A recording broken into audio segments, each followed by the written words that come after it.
성공하게 유명한 지글러 박사님이 계시는데요. 이분이 했던 이야기 중에 아주 인상 깊은 이야기였습니다. 인생의 고도는 무엇이 결정하느냐? 재능이 아니라 삶의 태도다, 이런 얘기를 했습니다. 인생의 고도라는 것은 어떤 멋진 인생, 또 창조적인 삶, 의미 있고 가치 있는 삶을 인생의 고도라고 이야기합니다. 어떤 사람은 그 고도가 땅바닥으로 이렇게 곤두박질 치는 사람이 있는가 하면, 또 100m 높이에 떠 있는 인생을 살아가는 사람이 있고, 더 높은 창공을 향해서 나아가는 다양한 인생을 살아갑니다. 그런데 지글러 박사에 의하면 그 인생의 고도를 결정하는 것은 재능도 아니고 돈도 아니고 무엇이냐면 삶에 대한 태도다, 이런 얘기를 하고 있습니다. 그러니까 내가 내 삶에 대해서 어떤 태도를 갖느냐에 따라서 내 인생이 달라진다고 생각하고 그렇게 말합니다. 그런데 사람들은 그렇게 보지 않지요. 좋은 사람을 만나야 되고 돈을 많이 벌면 무조건 이렇게 좋은 인생을 산다, 그렇게 생각합니다. 그렇지 않지요. 여러분, 다시 한번 우리가 이 말씀을 새기는 그런 의미에서 인사하면 좋겠습니다. 태도가 인생을 결정합니다. 이렇게 인사하면 좋겠어요. 시작. 여러분, 사람과 사람 사이에 보이지 않는 장벽이 존재하는 거 아세요?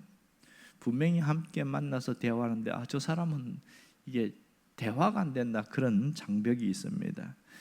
이 장벽이 왜 만들어질까? 몇 가지 이유가 있는데요. 하나는, 장벽이 만들어지는 것은 이 함께 할 수 없을 때 이 보이지 않는 장벽이 만들어지고요. 또 하나는 내 안에 있는 사람들을 보호할 때, 사람들을 안으로 들일 때에 장벽이 생깁니다. 부정적으로는 사람들을 밖으로 밀어낼 때에 장벽이 생깁니다. 그것이 우리가 흔히 보는 미국과 멕시코 사이에 있는 그런 장벽들을 말합니다. 아주 긴 장벽을 세워서 이민자들이 더 이상 불법 이민자를 넘어올 수 없도록 그렇게 만드는 게 있고요. 또 하나는 우리가 팔레스타인 지역에 있는 서한 지구나 가자 지구의 그 장벽들을 보면, 그들은 같은 주변의 땅에서 그 하나의 장벽 때문에 삶 자체가 완전히 다른 그런 모습을 보게 되어집니다. 이렇게 인간은 사이에 어디든지 이런 장벽들이 계속 존재하고 있는데요. 다양한 장벽들이 우리를 힘들게 합니다. 눈에 보이는 장벽도 있고 보이지 않는 장벽이 있습니다. 보이지 않는 장벽으로서는 그 소통이 안 될 때 장벽이 생기는 것을 알 수 있습니다. 저 사람과는 대화가 안 돼. 그때부터는 그 사람과는 장벽이 딱 막혀있는 걸 알 수 있습니다. 그런가 하면 우리가 살아가는 공동체나 개인 간에 세계관이라는 그런 장벽이 있어요.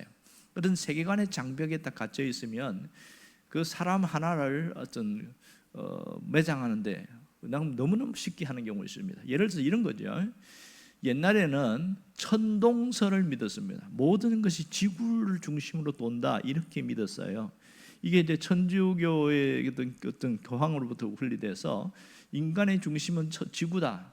그런데 어느 날 천체학자들이 지동설을 주장하기 시작했어요. 몇 사람들이 그렇게 얘기했는데, 코페르니쿠스도 있고요, 갈릴레오도 마찬가지고, 이 갈릴레오 같은 경우는 천체 물리학자였단 말이에요. 망원경을 갖고 광학 렌즈로 쫙 봐보니까 목성도 있고 토성도 있고 뭐 이런 여러 가지 있던 화성들을 봤단 말이에요.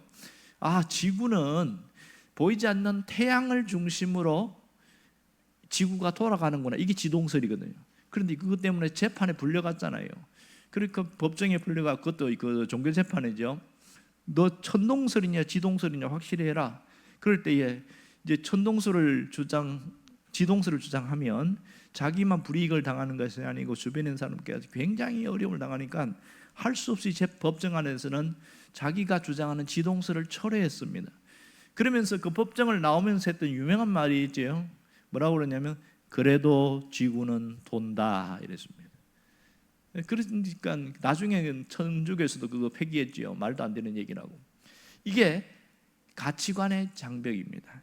이런 가치관의 장벽이 여기만 있는 것이 아니고 실제 지구의 현장에서도 이 장벽들이 많습니다. 그런데 그 장벽을 뚫은 사람이 또 한 사람인데 그 사람 누구냐면 콜럼버스입니다. 이 콜럼버스가 스페인 왕실의 후원을 받아서 항해를 하는데, 지중해 바다 중심으로 모든 나라가 있는데 그 나라 중심에서 살다가 이 콜럼버스가 보니까 아닌 것 같던 거예요. 그래서 확신을 가지고 왕실의 후원을 받아서 진짜 갔는데 신대륙을 발견하게 되어지죠. 아메리카 대륙을 발견하고 그 다음부터는 이제 지중해 바다가 아닌 인도양, 대서양으로 확장되어서 온 사람들이 바다로 나가게 하는 어마어마한 일들이 생기게 되어집니다. 이게 뭐예요? 세계관의 장벽이 허물어지니까 이 엄청난 일들이 생긴 것을 알 수가 있습니다. 여러분, 우리 안에도 보면 내 안에 있는 장벽도 있고 내 밖에 있는 장벽, 우리 살아가는 수많은 보이지 않는 장벽들이 있습니다. 어떻게 하면 이런 장벽들을 허물 수 있을까? 그것은 장벽은 두드릴 때부터 무너진다는 것을 우리가 잊지 말아야 됩니다. 여러분, 서머셋 모험이라는 사람 얘기 좀 해볼게요. 이 사람은 유명한 영국의 문학가입니다. 그렇게 뛰어난 분 아닌데 서머셋 모험이 이 사람이 책을 하나 썼어요. 그것이 뭐냐면 달과 식스펜스입니다. 이 처음에 나도 이 책이 무슨 뜻인가 했더니, 달은 우리가 말하는 지구 밖에 있는 달을 말하고요, 식스펜스는 그 영국의 가장 가치가 떨어진 화폐를 이야기합니다. 우리 식으로 하면 한 10원 정도, 10원짜리 이런 표현인데요. 이 소설을 썼는데, 소설은 그런 거죠. 보면 어느 40대의 정권가가 자기가 안정된 생활을 탈피해서 자기 재능은 미술, 그림 그리는 걸 좋아하는데 이걸 하고 싶어서 그 안락한 모든 안정된 직장을 뛰어넘어서 파리로 가서 그때부터 고생하면서 그림을 그리면서 온갖 고생하는, 그런데 천재적인 그림을 나중에 남기는 그런 얘기입니다. 그러니까 달은 뭘 이야기하냐면 그 정신적인 보이지 않는 이상이나 열정, 이게 달이고요, 식스펜스는 우리나 돈이나 성공이나 안정된 생활, 이걸 이야기합니다. 그러니까 이 서머셋 모험이 이게 생각하는 것은 그런 안정된 생활을 던져버리고 어떤 정신적인 가치 이상을 향해서 가는 그런 내용인데, 오늘은 이 그 소설의 내용을 이야기하는 게 아니고 자기가 쓴 소설이 좀 팔리면 좋겠다, 출판을 했어요. 안 사가는 거예요. 내가 이렇게 작품을 쓰는데 아무도 안 읽어주니까 속상하기도 하고 사람들이 왜 나를 몰라줄까? 그래서 이 사람의 소박한 꿈은 뭐냐면 이 책이 많이 팔리기를 원하는 거예요.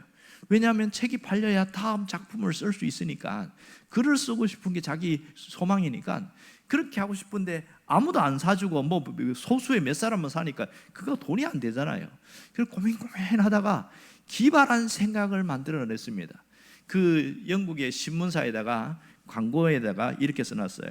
광고를 하면서 뭐라고 썼냐면, 그분이 얘기하면서 저는 청혼 광고를 쓰면서 이렇게 쓰면, 저는 스포츠와 음악을 좋아하는 젊은 백만장자입니다.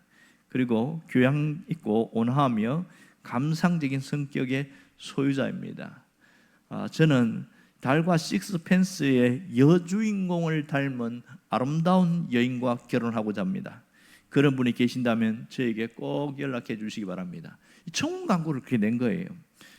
근데 사람들이 무슨 책인데 이런 게 있냐? 그러니까 야, 달과 식스펜스 있냐? 서점에서 자꾸 물으니까 막 갑자기 주문이 쇄도하니까 이 광고 하나로 부티나게 팔리기 시작한 거예요. 그래서 사람들이 의문을 갖지요. 그러면 이 사람이 진짜로 백만장자인가? 그리고 이 사람의 성격이 소박하고 온화하고 그렇게 사람이 감상적인가? 그리고 그런 걸 질문을 던지는데, 사실은 이 서머셋 모험이 자기는 그런 사람이 되고 싶은 거지 현실은 아니었거든요. 그렇게 되기를 원했는데 놀라운 것은 시간이 한참 지나면서 자기가 바라는 대로 상당히 돈도 벌게 됐고, 인쇄비로 정해서, 그리고 성격도 점점 자기가 내가 이렇게 바꾸고 나가야지 하고 사람이 그렇게 가더라는 겁니다. 그래서 서머셋 모험을 현대 자기 PR의 선구자다, 이렇게 이야기합니다. 그 다음부터는 내가 어떤 사람인지를 PR하는 것을 이렇게 쭉 이어지는데, 그 시작이 서머셋 모험이었습니다. 만일 이 서머셋 모험이 내 책이 안 팔린다고 그냥 주저앉아 버렸으면 어떻게 되었을까? 그냥 이 책이 어떤 부티나게 팔리거나 유명해지지 않고 뭐 달과 식스펜스 누가 알아주는 사람도 아무도 없었겠지요.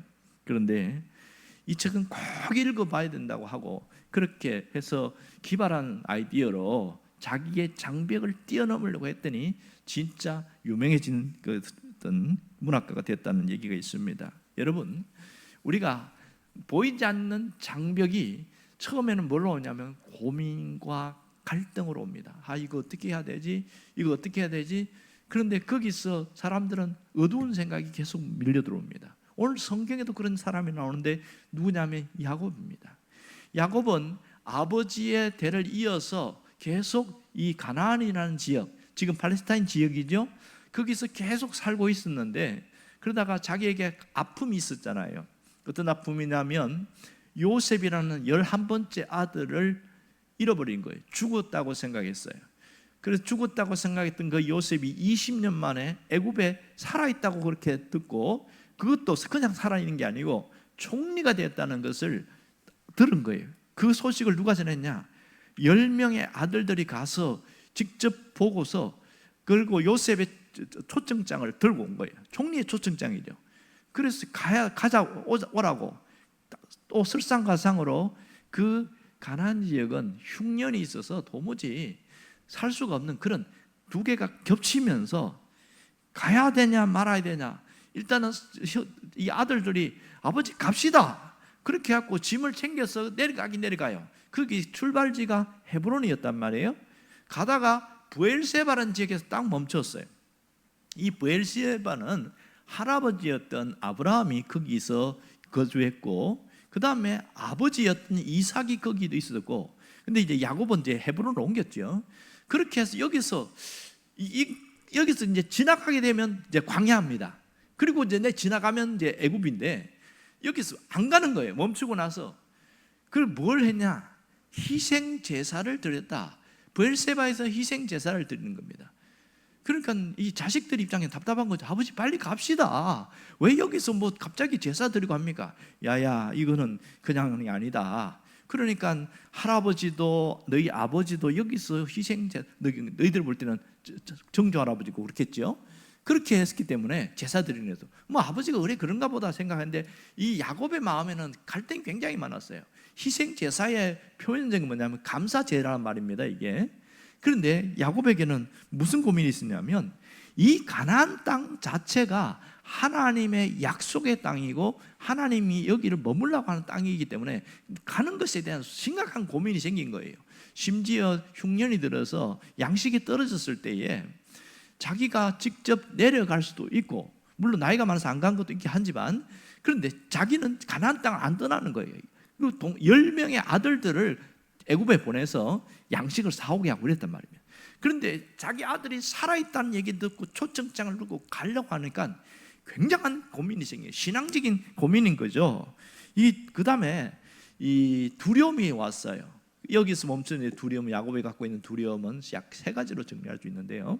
하나는 애굽은 한 번도 가보지 않은 땅입니다. 그런 땅에 대한 두려움이 있습니다.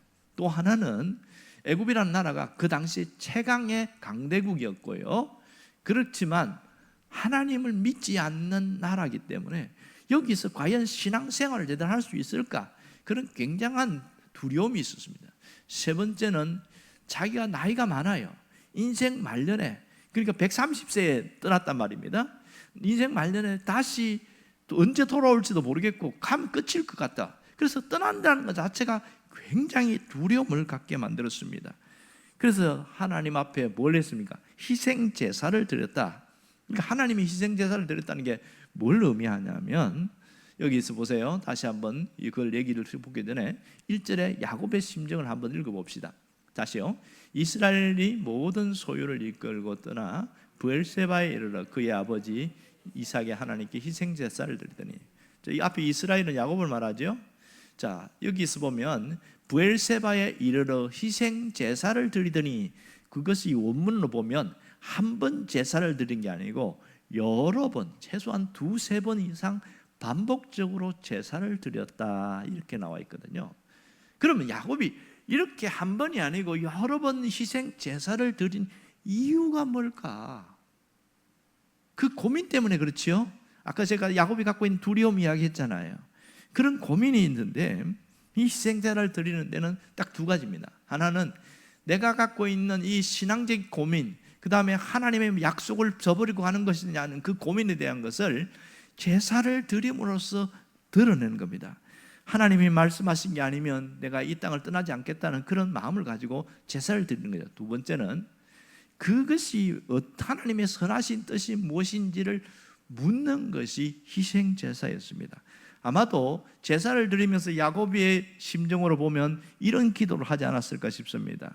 하나님, 지금까지 저는 하나님 할아버지와 아버지의 유언을 따라서 끝까지 이 가나안 땅에 제가 머물고 그렇게 살아왔는데 갑자기 이렇게 상황이 바뀌어서 가나안 땅을 떠나야 되는데 과연 이게 맞습니까? 하나님이 원하는 일입니까? 이것은 내가 믿음으로 포기하는 거 아닙니까? 이런 기도를 하신 것 같아요. 여러분, 이 야곱의 희생제사, 다시 말해서 그 예배 속에 야곱의 이전 모습과 완전히 다른 것을 알 수 있습니다. 이전에는 야곱이 이런 모습이 잘 나타나지 않았거든요. 그런데 야곱의 믿음이 성숙한 모습이 여기서 잘 드러나고 있습니다. 그는 희생제사 속에서 그의 고민이 다 묻어 있는데요, 나중에 하나님이 나타났을 때에 야곱아 두려워하지 말라 그 얘기하거든요. 그럼 야곱이 뭐 했다는 거예요? 굉장히 두려움이 심했다는 것을 알 수가 있겠죠. 야곱의 속마음을 우리가 잘 깨달아야 됩니다. 새로운 뭔가를 하려고 하는데 그것이 장소를 옮기든지 아니면 직장을 옮기든지 아니면 뭐 결혼을 하든지 뭔가 새로운 일을 할 때 우리가 느끼는 두려움과 똑같은 것을 야곱이 느끼고 있다는 겁니다. 그의 속마음에는 도무지 하나님의 뜻이 이해가 되지 않는 거예요. 가나안을 목숨같이 지켰는데 이제 떠나야 된다는 게 이게 하나님의 뜻이 맞냐는 거예요. 그리고 이 브엘세바에서 하나님의 뜻이 뭔지를 정확하게 다시 한번 확인하고 싶고 앞으로 내가 가는 그 길에 어떤 위협과 두려움이 있는지 문제가 있을지 모르는데 그것에 대한 뭔가를 해결을 받고 싶은 거예요. 이 여러 번 희생제사를 드렸을 때에 하나님이 나타났습니다. 2절에 보면 야곱아 야곱아 그러잖아요. 그리고 3절에 보면 뭐라고 이야기해요? 3절 봅시다. 하나님이 이르시되 나는 하나님이라 내 아버지의 하나님이니 애굽으로 내려가기를 두려워하지 말라. 내가 거기서 너로 큰 민족을 이루게 하리라. 첫 번째 하나님의 음성이 뭐예요? 두려워하지 말라. 야곱이 얼마나 두려움이 강했는지 알겠죠? 우리가 뭔가를 하려고 하면 이게 실패할까 하는 두려움, 뭔가 이게 잘못되면 어떻게 하는 그런 두려움이 얼마나 강한지 야곱에게도 그게 있었다는 것이죠. 자기 혼자가 아니잖아요. 식구들도 있었죠, 종들도 있었죠, 낙타와 그다음에 양들 수많은 사람들인데 자기 한 잘못된 판단과 결정 때문에 모든 사람들에게 어마어마한 재앙이 임할 수 있는데 그것 때문에 두려워하는데 하나님이 정확하게 말씀하십니다. 두려워하지 말라. 이 야곱이 하나님의 음성을 듣고 그 즉시 두려움이 사라진 것을 다음에 편에 보면 이어지는 확인할 수 있고요. 그 다음에 하나님이 약속을 하셔요. 무슨 약속을 하냐? 큰 민족을 이루게 할 것이다. 지금 야곱의 지금 자식들까지 다 해봐야 전체 70명밖에 안 돼요. 근데 큰 민족이라는 것은 수백만 명이잖아요. 우리는 성경을 통해서 압니다. 이집트에 내려가서 430년 동안 있는 동안에 무려 몇 명이나 있냐? 약 200만 명이 어린아이까지, 여자 어린아이까지 200만 명이 탈출할 때 그렇게 나옵니다. 430년 동안 200만 명이 이렇게 불어나려고 그러면 1년에 한 집에 적어도 8명에서 12명 자식을 낳아야 됩니다. 그리고 안 죽어야 돼요. 죽으면 이게 그렇게 늘어날 수가 없어요. 그런데 안 죽을 수는 없겠죠. 그러니까 최소한 10명에서 15명씩 자식을 계속 낳아야 200만 명이 됩니다. 그런 어마어마한 그것을 하나님 약속을 야곱은 보지 못했지만 나중에 이루어졌지요. 두 번째, 하나님께서 함께 내려가시겠다 말씀하셨어요. 함께, 이 점이 중요합니다. 야곱이 두려워한 건 뭐예요? 미지의 세계고 나이도 많고 여러 가지 있고 또 그다음 신변의 위협도 있고 이런데 하나님이 함께 내려가시다는 약속이 딱 주어지니까 확신이 생기는 거예요. 하나님이 함께 가면 괜찮지. 그런 확신이 딱 들어버린 거예요. 그리고 세 번째는 편안한 임종과 약속의 계승입니다. 이게 보면 4절에 나오는데 요셉이 너의 임종을 보게 할 것이다, 그 얘기를 하고 있습니다. 4절 한번 보세요. 내가 너와 함께 애굽으로 내려가겠고 반드시 너를 인도하여 다시 올라오게 할 것이며, 이것은 야곱을 못 보겠지요. 하지만은 약속입니다. 그 다음에 요셉이 그의 손으로 내 눈을 감기리라 그랬어요. 요셉이 눈을 감긴다는 게 뭐예요? 편안한 임종을 맞이하게 하겠다. 그리고 이 약속 속에는 뭐가 있냐면, 이제는 가나안 시대는 끝이 났고 새로운 시대가 시작될 것임을 하나님이 말씀하신 겁니다. 반드시 다시 인도하여 올라올 것이라는 약속을 했지요. 이 약속은 아브라함에게도 한 번 더 약속했고요, 이것이 다시 한번 야곱에게 약속하는 부분인 것을 알 수가 있습니다. 여러분, 여기서 우리가 중요한 것을 깨달을 수가 있는데요, 그것은 내가 하는 일이나 내가 어떤 길을 가든지 간에 그 야곱처럼 문제가 생기고 고민이 생기고 갈등이 생겼을 때 누구처럼 해야 된다고요? 야곱처럼 하라는 거예요. 인생에 문제가 생기면 야곱처럼 하라는 거예요. 야곱처럼 예배를 드리면서 우리 마음속에 풀리지 않는 의문과 고민, 여기에 대해서 하나님의 뜻을 구하는 것이 중요합니다. 야곱처럼 한다는 게 뭐예요? 예배 가운데 하나님의 뜻을 구하는 것이죠. 그러니까 지금 내가 가야 할 길을 묻고 내가 또 어떤 길을 가야 될지 하나님이 나를 인도해 달라고 요청도 할 뿐만 아니라 이 길이 맞는지도 물어보는 것, 그것이 대단히 중요한 것이죠. 우리는 뭔가 새로운 일을 하다가 뭔가 잘 안 되어지면 후회를 하는 거예요. 아, 그때 내가 차라리 거기에 머물러 있을 걸, 아, 그때 내가 이렇게 하지 말 걸. 어렵고 힘들어지면 자꾸만 과거로 돌아가려고 하는 그런 마음이 강합니다. 야곱도 그랬겠죠. 만일 앞에서 문제가 생기면 차라리 내가 이 가나안을 안 떠났으면 이렇게 큰 문제가 안 생길 텐데, 그 고민이 컸던 것을 알 수가 있지요. 여러분, 우리는 살다 보면 수많은 어려운 암초들이 우리를 침입하고 있는 것을 볼 수 있습니다. 우리는 어려움 때문에 수많은 혼란에 빠질 때가 있다는 거죠. 그것이 뭐예요? 인생의 지뢰밭입니다. 인생의 지뢰밭, 끔찍하죠. 보면 이 사람이 걸어가는데 보이지 않는 지뢰 때문에 터지면 상처를 입고 고통을 당하고 그런 것이 있는 거죠. 여러분, 그렇지 않습니까? 어떤 하나의 문제를 막 힘들게 해결했어요. 그 다음에 또 하나의 문제가 막 생기고, 와, 나는 왜 이렇게 사는 게 이렇게 힘드냐, 빼빠지게 일만 열심히 했을 뿐인데 남는 건 하나도 없네. 이렇게 문제는 감당할 수 있는 문제는 해결을 해내는데요, 감당할 수 없는 문제가 터져버릴 때 그때 사람이 번아웃 됩니다. 믿음의 사람도 감당할 수 없는 문제들이 종종 생깁니다. 그러면 이때 우리가 어떻게 해야 하는가, 이것을 오늘 말씀을 통해서 다시 한번 돌이킬 수 있지요. 야곱은 이때 어떻게 했습니까? 자기가 도무지 감당할 수 없는 그 문제 앞에서 먼저 하나님의 뜻을 구했어요. 하나님, 어떻게 해야 할까요? 끊임없이 뜻을 구했습니다. 여러분, 하나님의 뜻을 구하면 바로 응답을 즉시 해줍니까? 안 해줍니까? 그때 달라요. 제가 경험상 어떤 중요한 문제를 놓고 기도하는데 그날 그 시간에 바로 응답되는 경우는 많지 않았습니다. 하나님의 응답이 없고 침묵하는 경우가 대다수였어요. 그런데요, 기도를 하면 할수록 마음에 뭐가 오냐면, 이게 맞는 것이면 편안해집니다. 야곱이 아까 희생제사를 드렸는데 한 번이 아니고 여러 번 했다고 그랬잖아요. 그건 왜 그럴까요? 기도를 했는데 응답이 안 되는 거예요. 하나님이 뭘 원하는지를 모르겠는 거예요. 그러니까 또 희생제사 드리고 또 드리고, 자식들이 볼 때 답답하겠죠. 아버지 빨리 갑시다. 그런데 야곱은 아닌 거야. 하나님의 뜻이 뭔지를 확신하지 않으면 난 못 가겠다는 거예요. 그러고 난 다음에 하나님의 메시지가 딱 들잖아. 야곱아, 두려워하지 말라. 내가 너 함께 하겠다. 이 약속이 얼마나 강력한지 아세요? 그러면 어떤 문제가 생겨도 안 두려워합니다. 하나님이 지킬 거 믿으니까. 그 확신은 우리 인생 자체를 확 바꾼다는 거 아시지요? 이것이 대단히 중요합니다. 우리가 풀리지 않는 문제나 어떤 방향성에 대해서 하나님의 뜻을 먼저 구하는 게 중요하죠. 왜요?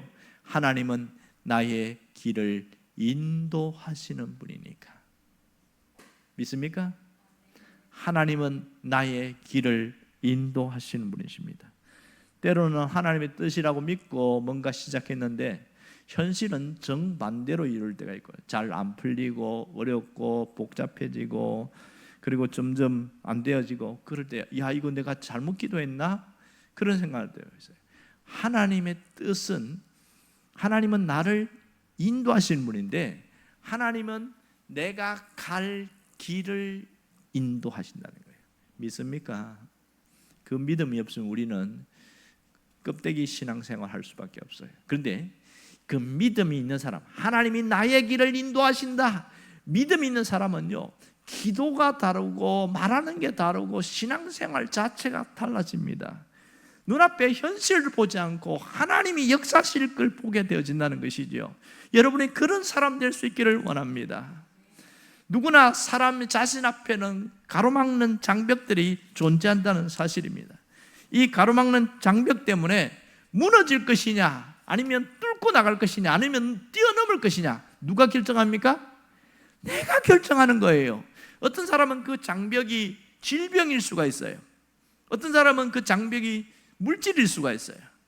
끊임없이 장벽 때문에 넘으면 또 하나 생기고 넘으면 생기고 주저앉는 경우가 굉장히 많습니다. 여러분, 높은 담장이 우리를 괴롭힐 때 얼마나 한숨 쉬고 눈물 흘릴 때가 많은지 몰라요. 어떻게 할 것이냐? 방법 세 가지죠. 하나는 뚫는 방법이 있고 하나는 무너뜨리는 방법이 있고 하나는 뛰어넘는 방법이 있습니다. 물론 하나의 방법은 뭐예요? 아무것도 안 하는 거죠. 그럼 아무것도 안 하면 아무것도 안 되는 거지. 여러분, 도종환 씨가 쓴 시인 도종환 씨가 쓴 그 담쟁이라는 그 시가 있어요. 이 시가 어떤 보면 굉장히 와닿는 바가 큽니다. 내용을 한번 읽어드릴게요. 저것은 벽, 어쩔 수 없는 벽이라고 우리가 느낄 때 그때 담쟁이는 말없이 그 벽을 오른다. 물 한 방울 없고 씨앗 한 톨 살아남을 수 없는 저것은 절망의 벽이라고 말할 때 담쟁이는 서두르지 않고 앞으로 나아간다. 한 뼘이라도 꼭 여럿이 함께 손을 잡고 올라간다. 푸르게 절망을 다 덮을 때까지 바로 그 절망을 잡고 놓지 않습니다. 저것은 넘을 수 없는 벽이라고 고개를 떨구고 있을 때 담쟁이 잎 하나는 담쟁이 잎 수천 개를 이끌고 결국 그 벽을 넘는다. 제가 이 시를 몇 번 읽으면서 아 그렇구나, 내 앞에도 벽이 있을 때 저 담쟁이처럼 그렇게 넘어가야 되겠다, 그런 마음을 결심을 하게 됐습니다. 여러분, 우리의 나아갈 길, 우리의 갈 길은 누가 하셔요? 하나님이 하십니다. 내가 나아갈 길은 하나님이 하십니다. 문제는 하나님이 아시는 것으로 끝나면 안 돼요. 어떻게 돼요? 나의 길을 가야 합니다. 누구의 길? 나의 길. 사람마다 자신이 가야 할 길이 있습니다. 나만의 길이 있다는 것이죠. 개인마다 달라요. 사람이 보면 쌍둥이도 성격이 다릅니다. 하물며 여러 사람이 모였을 때 출신, 성격, 직업, 환경 다 다르죠. 그렇지만 중요한 것은 나의 길은 분명합니다. 왜냐하면 하나님이 나의 길을 가기를 원하기 때문에 그렇습니다. 어떤 사람은 나의 길을 가는데 경제적으로 여유가 많아요. 위에 부모들이 재산을 많이 물려줘서 그래서 그 아무 영향이 없어요. 그런데 치명적인 약점이 뭐냐? 건강이 약한 사람도 있습니다. 저마다 약점들이 있어요. 그 사람들은 나의 길을 가는 게 중요합니다. 어떤 사람은 건강한데, 몸은 건강한데 돈이 없어. 그래서 굉장히 거기에 약점에 붙들려 있는 사람이 있습니다. 각자 자기 사정과 형편이 달라요. 그러기에 우리는 옆 사람이 가는 그 길을 가는 게 아니고 나만의 길을 가는 것이 대단히 중요합니다. 성경 인물들을 소개할게요. 사도 바울이 뭐라고 그랬어요? 사도 바울은 나만의 길을 달려갔습니다. 나의 달려갈 길과, 그렇게 말했어요. 나의 달려갈 길과. 다른 사도들이 여럿 있지만 하나님이 내게 주신 길, 내가 가야 할 길, 나는 그 길을 가겠다. 그래서 바울은 죽을 때까지 그 길을 걸어갔고 승리하였습니다. 그리고 감옥 속에서도 나는 나의 갈 길을 끝까지 달렸다, 믿음을 지키고 갔다, 그렇게 고백을 했습니다. 우리도 이런 고백이 있기를 원합니다. 또 한 사람은 모세입니다. 모세는 80세에 하나님의 부르심을 받고 120세에 아주 건강할 때에 가나안 땅을 못 밟습니다. 못 밟고 여호수아에게 모든 것을 물려주게 되고요. 얼마나 안타깝습니까? 그런데 모세가 가야 할 길은 뭐예요? 이스라엘 백성들을 출애굽시키고 하나님의 백성으로 세우는 데까지가 모세의 길이었습니다. 그 다음 바통은 누구가 받습니까? 여호수아입니다. 각자 지도자로 쓰임을 받았지만 나의 길이 있습니다. 또 한 사람을 소개하자면 다윗입니다. 그 다윗은 어릴 때부터 하나님으로부터 기름 부음을 받았지만 정말 고생합니다. 우리 식으로 하면 개고생을 엄청 많이 합니다. 그런데 이 다윗이 자기의 길을 갑니다. 그리고 다윗이 왕이 됐을 때 뭘 하고 싶은 거예요? 하나님의 성전을 짓고 싶은 거예요. 그래서 하나님, 나 성전을 짓고 싶어요. 그랬더니 하나님이 너 그랬습니다. 이것은 너의 아들을 통하여 지음게 했으면 좋겠다. 그럴 때 아멘하고 받아들인데, 그때 다윗이 실망하지 않고 뭐 했냐면 성전을 지을 수 있도록 모든 재료들을 굉장히 많이 준비했습니다. 그리고 그의 아들 솔로몬이 성전을 지었을 때에 다윗 성전이라고 하지 않고 누구 성전이라고 그럽니까? 솔로몬 성전, 이렇게 이야기합니다. 그 보세요, 다윗은 성전을 짓는 것은 자기의 길이 아니었던 거예요. 나의 길이 아니라는 거예요. 이것은 솔로몬, 자기 아들을 통하여 할 일이라는 겁니다.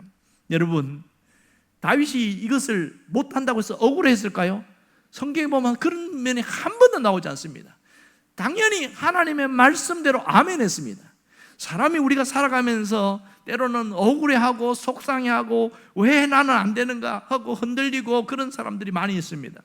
삶의 현장에서 보면 왜 나만 이렇게 고생하고 살고, 왜 나만 이렇게 어렵게 살고, 왜 나만 이렇게 몸이 아프고, 왜 나만 이러냐, 나만 이런 그런 사람들이 굉장히 많습니다. 여러분, 각자 자기의 형편이 최고 힘들고 자기의 상황이 제일 어렵습니다. 각자 자기가 제일 인생에 가장 정점이 있는 사람으로 보이거든요. 그러나 우리가 가져야 할 것은 나의 길, 나만의 길을 가는 게 중요합니다.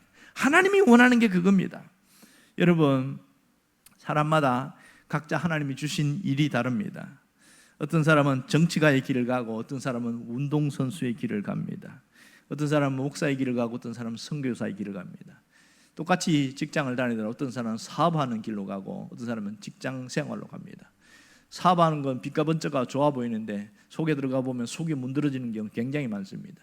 직장 생활을 한다고 해서 모든 게 안정된 건 아닙니다. 그나마 고민이 많습니다.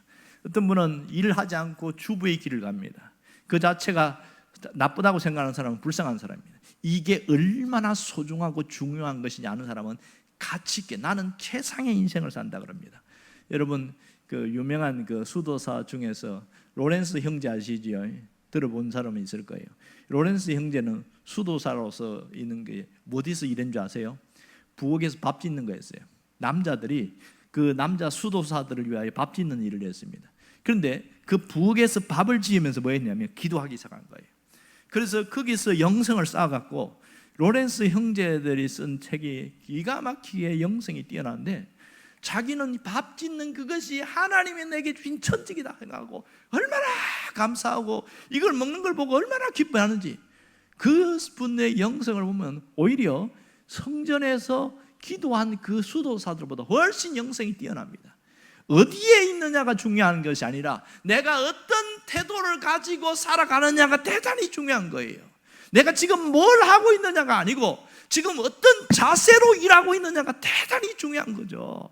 나만의 길을 가는 것, 이것을 우리가 신앙적으로 뭐라고 합니까? 사명이다, 이렇게 이야기합니다. 사명이라고 그러는 게 뭐 거창하고 어려운 건 줄 아는데 내가 살아야 할 이유, 이게 사명이란 말이에요. 여러분, 각각 사명이 다르다는 것을 아시죠? 여러분, 사명을 버리면, 내 사명을 버리면 그 가장 불쌍한 사람이 됩니다. 그러나 사명을 위해 사는 사람은요 가장 행복합니다. 내가 살아가는 삶이 남들하고 다를 수밖에 없어요. 왜냐하면 하나님 똑같이 안 만들었거든요. 하지만 내게 주어진 일, 내게 맡겨진 일, 이것이 하나님이 나에게 주신 일인 줄 알고 끝까지 감당하려고 하는 사람에게는 하나님이 너는 참 잘했다, 참 잘했다, 기뻐하고 흡족해 하신단 말입니다. 그걸 못 참고 자꾸 옆에 있는 사람들 밥그릇을 바라보고, 옆에 있는 사람의 집을 바라보고, 옆에 있는 사람의 자동차를 보면서 부러워하고, 자기 그 변장할 게 없는 것처럼 그렇게 생각하는 사람은 자기 사명을 잃어버린 자라는 것이지요. 여러분, 내 사명을 되찾았다면 뭘 해야 됩니까? 그때는 내가 가장 잘 할 수 있는 일을 해야 됩니다. 뭘 하라고요? 내가 가장 잘 할 수 있는 일. 지금 내가 잘 할 수 있는 일이 무엇인가를 생각하는 겁니다. 피카소가 그는 그림을 그림으로써 유명해졌어요. 피카소의 그림은 저는 지금 봐도 이해가 안 돼요. 저게 무슨 그림이라고. 근데 하도 그림을 유명해요. 이게 피카소 그림 아닙니다. 저거 그냥 제가 띄운 거예요. 마이클 조던이 농구를 안 하고 그림을 그리기 시작했으면 그 유명한 선수 됐겠습니까? 에디슨이 발명품으로서 수천 개씩 만들어내고 했는데, 우리가 쓰는 전부 다 에디슨의 발명품이잖아요. 근데 에디슨이 발명을 안 하고 내가 다른 길을 가야겠다, 그림 그리면 어떻게 됐습니까? 이름도 없이 빛도 없이 아무 존재감 없이 살아갔을 겁니다. 그들은 각자 자기의 길을 찾았고, 이것이 자기의 사명인 줄 알고, 이것을 위해서 정말 땀 흘리고 눈물 흘리고 그렇게 하면서 갔더니, 자기의 길을 갔더니 결국은 역사의 인물로 남습니다.